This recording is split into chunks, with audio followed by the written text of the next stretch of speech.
This is Make It Plain. Make It Plain. MIP With Masamela Matfumo. Mark Thompson. Make It Plain. Get woke. God bless you. Good morning and get woke. President Biden yesterday in a Rose Garden ceremony signed the new gun legislation, the bipartisan gun legislation, into law. Today's legislation is an important start. And here are the key things that it does. Provides $750 million in crisis intervention and red flag laws so the parent, a teacher, a counselor can flag for the court that a child, a student, a patient is exhibiting violent tendencies, threatening classmates, or experiencing suicidal thoughts that makes them a danger to themselves and to others. Fort Hood, Texas, 2009, 13 dead, 30 more injured. Marjorie Stoneman Douglas High School in Parkland, Florida, 1918, 17 dead, 17 injured. In both places, countless others suffering with invisible wounds. In both places, red flag laws could have stopped both those shooters. You know, this new law requires young people under 21 to go enhanced background checks before purchasing a gun. How many more mass shootings do we have to see where a shooter is 17, 18 years old and able to get his hands on a weapon and go on a killing spree? You know, it closes a so-called boyfriend loophole. If you're convicted of assault against your girlfriend or boyfriend, you can buy a gun. You can't do it. According to a recent study, over 50% of mass shootings, the shooter shot a family member or a partner. So if we keep guns out of the hands of domestic abusers, we can save the lives of their partners. And we can also stop more mass shootings. One, this law includes the first ever federal law that makes gun trafficking and straw purchase explicit federal crimes. It clarifies who needs to register as a federal licensed gun dealer and run background checks before selling a single weapon. It invests in anti-violence programs and work directly with the communities most at risk for gun crimes. And this law also provides funding vital for funding to address the youth mental health crisis in this country, including the trauma experienced by the survivors of gun violence. Will not save every life from the epidemic of gun violence, but if this law had been in place years ago, even this last year, lives would have been saved. It matters. It matters. Joe Biden yesterday at the Rose Garden on the new gun safety legislation and outlining the provisions therein. We also heard yesterday at the Rose Garden ceremony from Uvalde pediatrician Roy Guerrero. Remember, he gave some graphic testimony before Congress after Uvalde shooting about treating some of the victims. Let this only be the start of the movement towards the banning of assault weapons.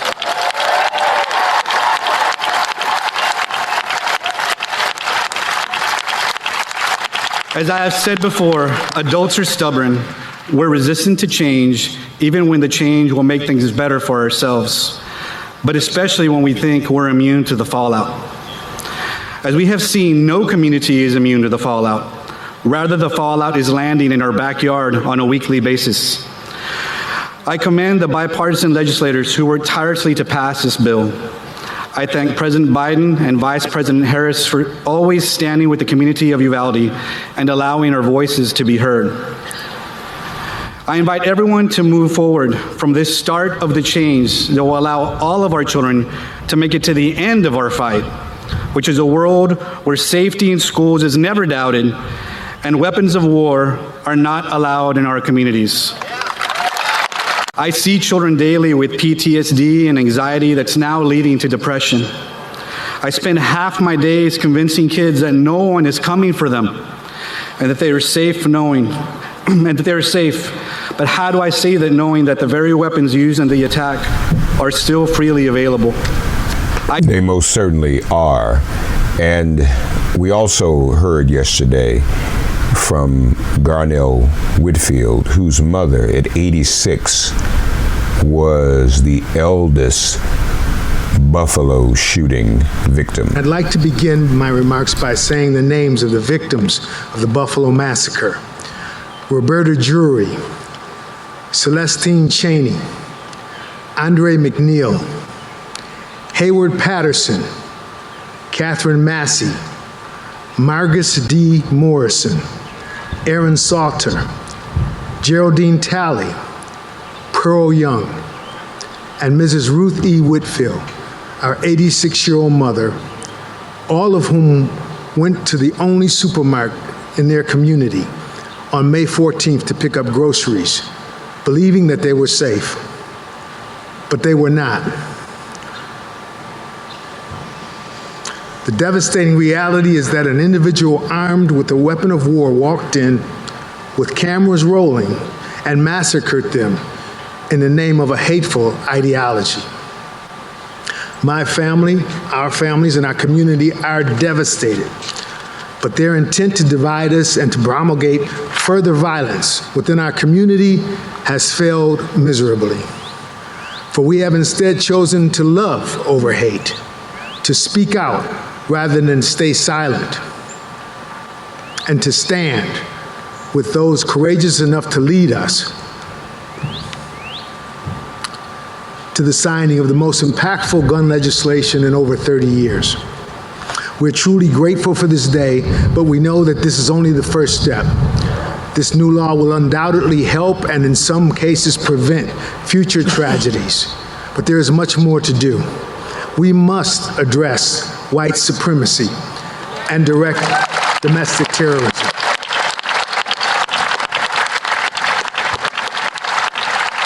They are the leading threat to our homeland and our way of life. So we must continue to fight. More from Joe Biden yesterday. We finally moved that mountain, a mountain of opposition, obstruction, and indifference that stood in the way and stopped every effort at gun safety for 30 years in this nation. Now's the time to galvanize this movement, because that's our duty to the people of this nation. Not enough, and we all know that. In preparation for today's signing, I asked to send me their story, people to send me their stories about their experience with gun violence. I received over 2,500 responses in 24 hours. Didn't get to read them all, but I read some. A 17-year-old wrote me saying, quote, "A school shooting sophomore year had shattered every sense of normalcy I've ever felt.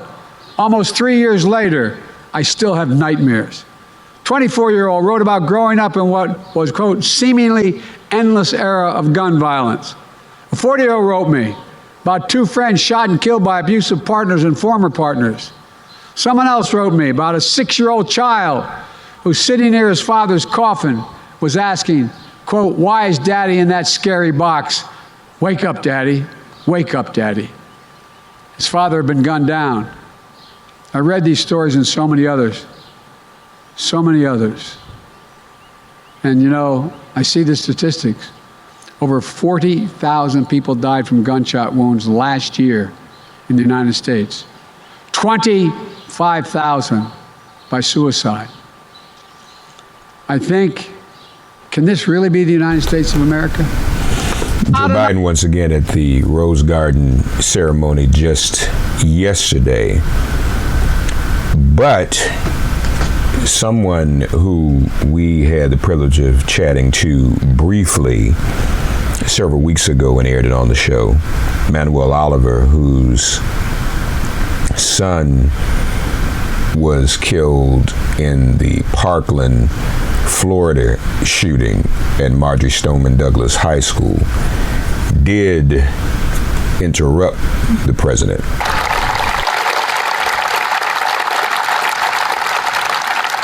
What we're doing here today is real, it's vivid, it's relevant. The action we take today is a step designed to make our nation the kind of nation we should be. Today is many things. It's proof that despite the naysayers, we can make meaningful progress on dealing with gun violence. Because make no mistake, sit down, you'll hear what I have to say. If you think, I've been trying to tell you this for years. Let me finish my comment. Let him talk. Let him talk. No one, okay? Because make no mistake about it, this legislation is real progress, but more has to be done. The provision of this new legislation is going to save lives, and as proof that today's politics, we can come together on a bipartisan basis to get important things done, even on an issue as tough as guns. He said we have to do more than that. Manuel Oliver said to Joe Biden yesterday as he interrupted him. Joe Biden seemed a bit agitated at first, but then seemed to be somewhat empathetic. He said, let him talk, let him talk. White House Press Secretary Karine Jean-Pierre was asked about the outburst after the ceremony. The event today included an interruption by the father of a high school student who was killed in the park. The president first told him to sit down and listen, and then encouraged him to continue speaking. I'm just wondering what your reaction is and what his feeling was about that incident today. Well, look, our hearts go out to Manuel Oliver, who has suffered a deep, deep loss. The president met with him earlier today before the event, and as you know, the president understands what loss feels like, and the president agrees with him. He agrees that we need to do more. That's why in his speech he called on Congress to pass legislation that would ban assault weapons, as I just mentioned, and high-capacity magazines, strengthen background checks, and enact safe storage laws. This is something that is important, that has been important throughout the president's career as vice president, as senator. The president has had the opportunity, as I just mentioned, to speak with Mr. Oliver in the past, and he knows and understands that he is frustrated and that he is hurting, and rightfully so. His life was upended when gun violence took his son, and so we'll continue to engage with Mr. Oliver as Ambassador Rice has. When Cedric Richmond was here, they had met with him as well, and so we're just going to continue to do the work and have engagement with Mr. Oliver. You said they met today before Mr. Oliver interrupted him. Can you tell us what they spoke about this morning? I was not part of that meeting, so I can't speak to what they spoke on. But as I said, the president understands what loss feels like. Our hearts go out to Mr. Oliver, and I would never want to imagine what that feels like or want to go through what he's going through, that grieving process. And again, we agree with him.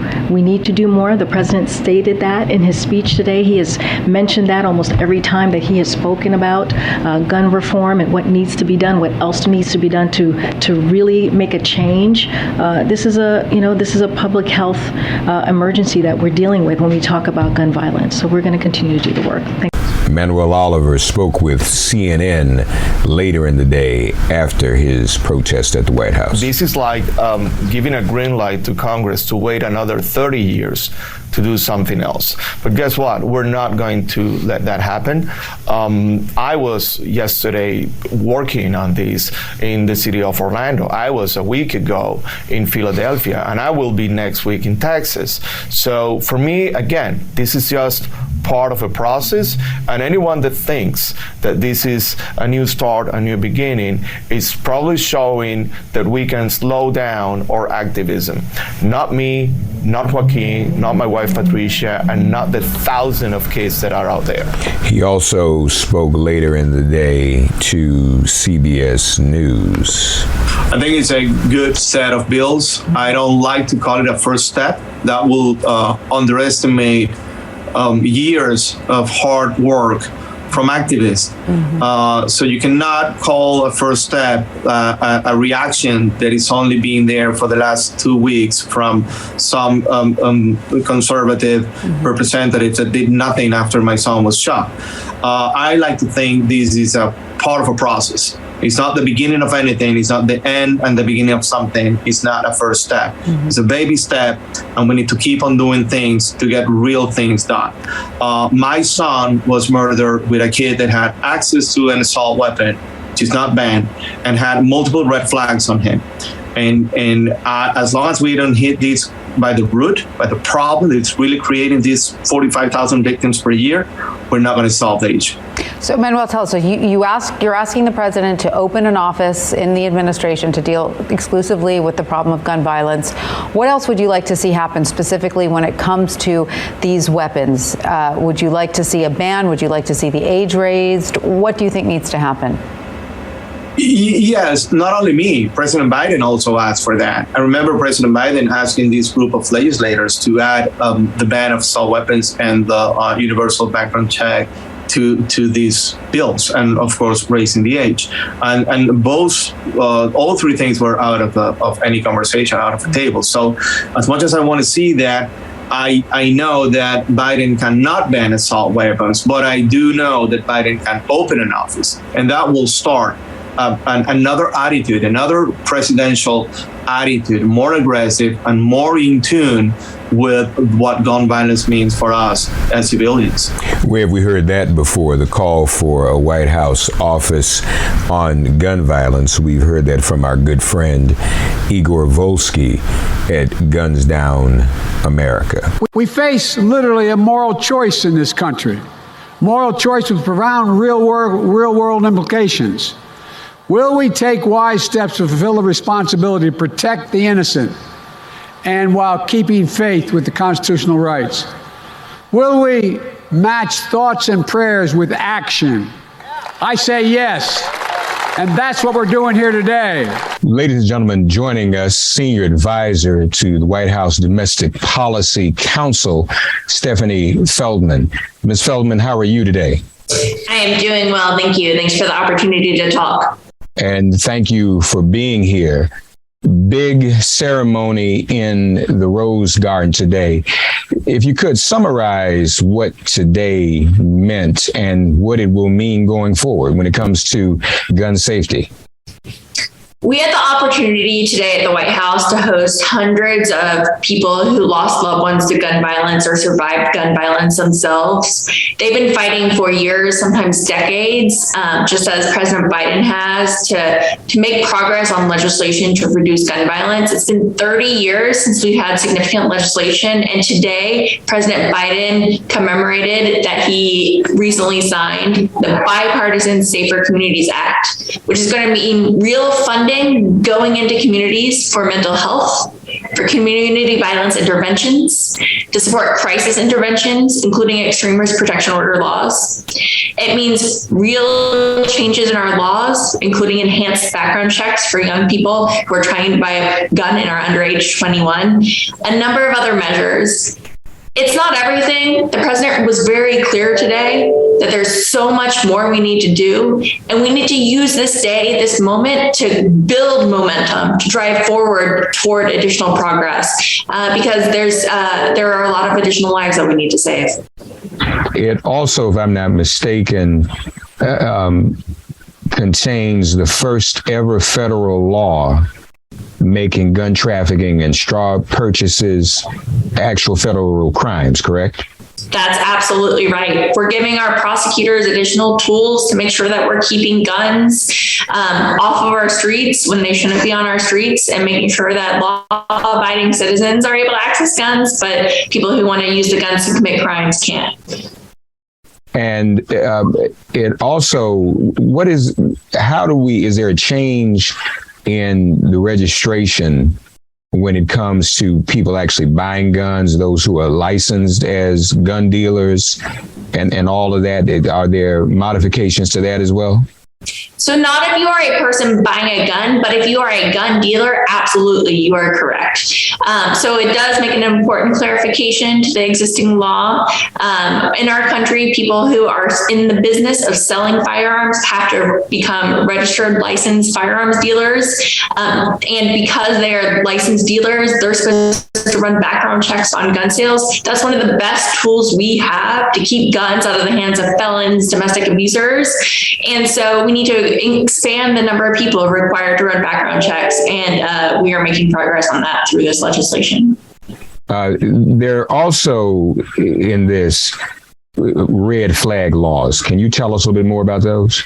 Sure. So 19 states and the District of Columbia already have red flag laws. These are sometimes referred to as extreme risk protection order laws as well. What these laws do, and it's a little different in every state, but it allows you, a family member, a doctor, certain educators to go to a court, petition for the court to temporarily, not permanently, but temporarily take away someone's access to firearms if they're a danger to themselves or others, meaning that we're creating distance and space between people who might be in a moment of crisis where they could hurt themselves or others.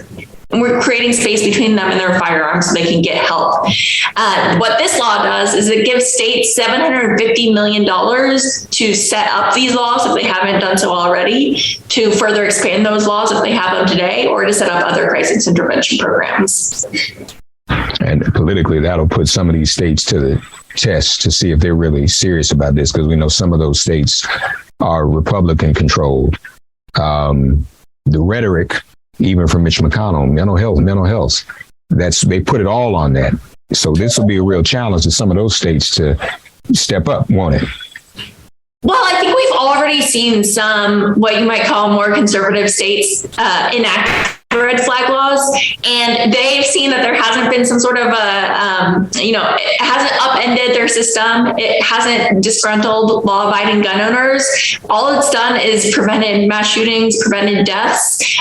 So we have conservative states that we can look to that have enacted these laws, and hopefully this will be real money to help get other states to follow their lead. A bit of a disruption today from one of the Parkland parents, Manuel Oliver. What's the White House's reaction to his outburst? Well, I have nothing but respect for what Mr. Oliver has been through. He has experienced unimaginable loss. I have met with him before. The president has met with him before. We are continuing to drive forward a robust gun violence reduction agenda. We agree that there is so much more that needs to be done. That's exactly the message that the president delivered today. Today is not enough. We need to build on this moment to do additional work because there's so many lives we need to save. Part of the more, too, that needs to be done, obviously, getting back to an assault weapons ban at some point in our lifetime. But also, what's up with the holdup of your ATF nominee? Is that partisan? I don't think it's partisan. I'll leave the prognosticating to our legislative affairs team, but I think it's been about getting the right senators in the room at the right time. We had bipartisan support for his discharge, which is the first step, so Congress can vote on him. So we are expecting bipartisan support for his confirmation and hoping it will happen soon, because we need a confirmed leader in charge of the Bureau of Alcohol, Tobacco, and Firearms, which is the leading law enforcement agency in the country responsible for enforcing our gun laws. That will certainly make a difference. Stefanie Feldman, President Biden's senior advisor to the White House Domestic Policy Council, thank you for joining us. Thank you. Thanks for getting woke and listening to Make It Plain. As always, perform an act of kindness on behalf of an elder or young person. Write a letter to a sister or brother who just so happens to find her or himself incarcerated. Offer libations to the ancestors upon whose sturdy shoulders we all now stand. And above all, give thanks to the God of your understanding by whatever name you call her and him. All God asks of us is that we give each other love. Thanks for giving MIP love.